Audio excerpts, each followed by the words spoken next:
علیکم دوستانی عزیز، روزی همه شما بخیر شادی باشد.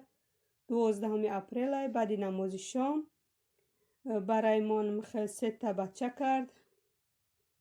2 تاش دختره و 1 تاش بچه.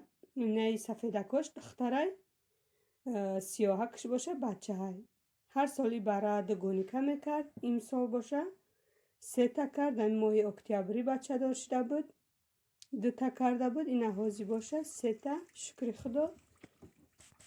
راستی وقتا همی برچه دار میشن گوسپندا. شوهر مرا گپ نمیزنه.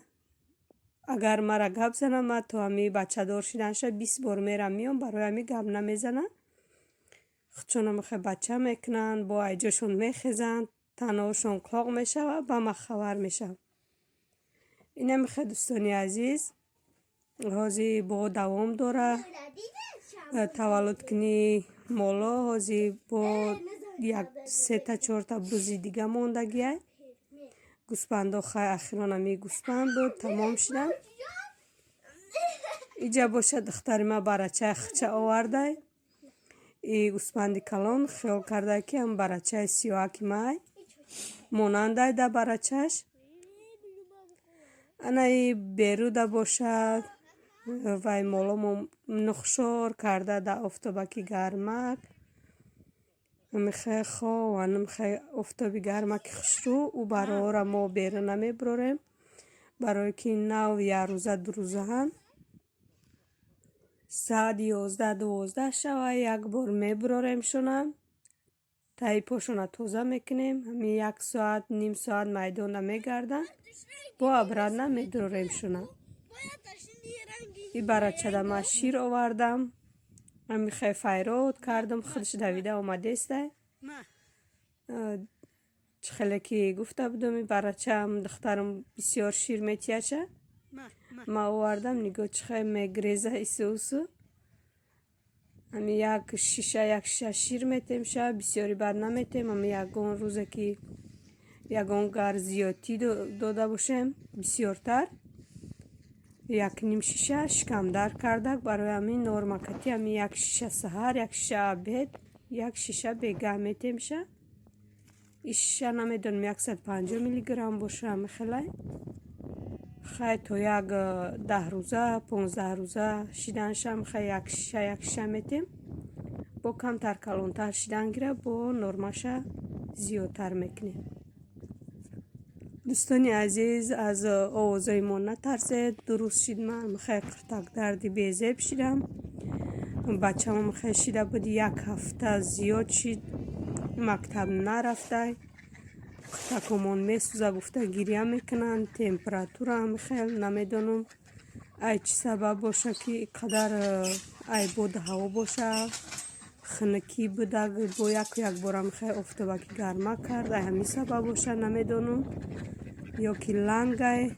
همین خیلی اهل آیله هممون قرتک در شدیم.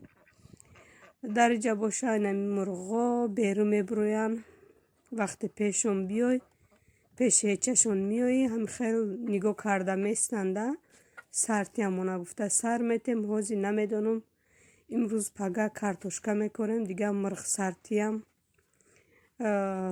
ادمینید میشه. همی خیلی بگوده 1 ساعت پیش ای نماز شما هم خیلی سر میتیم یا بیرو بروین تمام. همی خیلی سر میتیم سراز دری اگرود میدروین پارو ماروب کی پرتوفتگیان تید میکنن. در اینجا باشه ما کنوشنی آمده گیم پیش اسبا. انه اسب پوچوش کم ترک درمانده کودکا میارن شون میدرارن با میبرارن میخواه ای اوهده شون میبرانده با اینجا اوقات دسته دخترم اشته اوقات داد باز 1 تای دیگه اشته میبره اوقات. اسبایی که هستن میزنن کلانن او هم خیلی هوشیار که هستن میزنن یا کسال که هستن دم نمیزنن. اینه اسب ده برده است اسب دیگه ده ایش چشماش خشرو نمیبینه. ایشته با اوقات ایشه آورده بچه هم باشه در او کنوش نیه اوشم باشه یگان همی اسبایی که کمتر کساله اوقاتشون برده پیشونده میمونه. ҳаста асбое ки ба ин шонда мехе ганда кӯдака нағз намебинанд мезананд. ина ишта махдум овардум додум. моҳои сарша хушрӯ карда бофтиям. ана иш дар майдонаи пеши иш омадум камтар сёмка кардум. ина мехе дӯстони азиз корубори мо дар деревни раҳои моро бинен. ранги тоҷикистон мехел раҳошки вай надора, смен надора, камтар ами қоқ шава, чангу хок мешава. ранги тобистон карда мехел замино қоқ хушрӯ.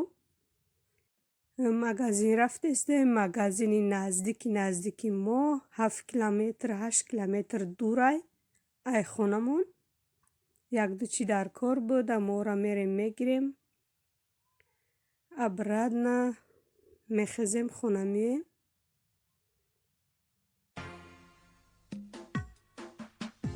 روزی من بهوده گاه بیگذره به ثواب و با گناه بیگذره توی ارمان دور هست و روزی من در ره در ایستگاه بیگذره روزی رفته بر نمیگرده دیگر روزی رفته بر نمیگرده دیگر هر قدر نالم شبم خونی جگر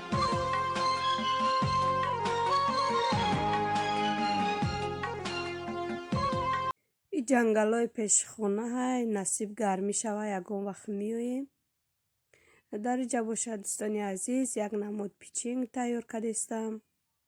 дӯстони азиз дар видеои пешинамам гуфта будам бо мегум ки чӣ хеле ки медонен мо бисёрӣ ки ҳастем. ман чизе ки тайёр кунам як баробар рецептша зиёд тайёр мекунам. дар инҷа ман 400 грамм маскара мехел об кардам, 300 грамм шакар андохтам. хушрӯ мековем ҳамин шакари мо об шава.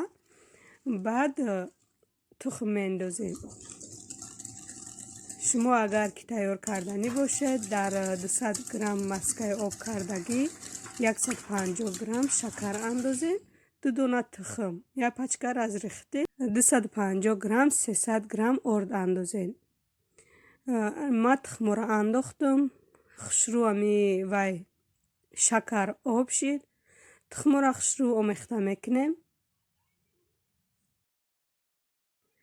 ана мехел омехта кардем дӯстони азиз. тухма ба шакару маска ҳозир боша орд мендозем.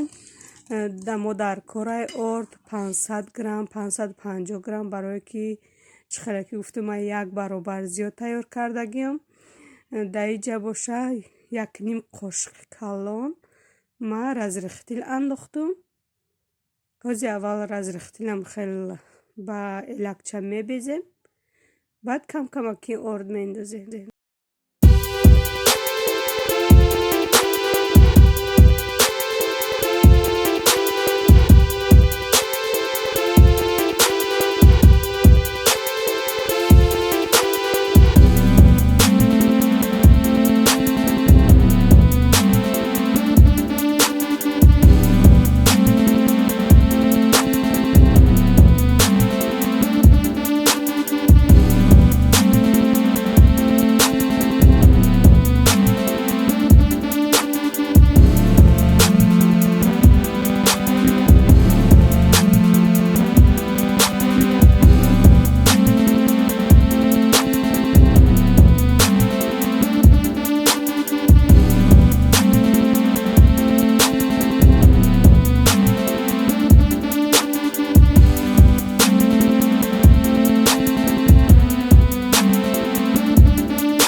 دوستان عزیز پیچنی های ما هم تیار شد. بینین چه خیلی خوشرو آمدن دروناشم به هممون محقول شد. یکم بار کدستم، شما هم حتما کنین. دوستان عزیز در همین جا ولاگ به آخر میرسانیم. تا ویدیوی آینده خداوند نگهبانتان باشد. در ویدیو لایک ماندن را فراموش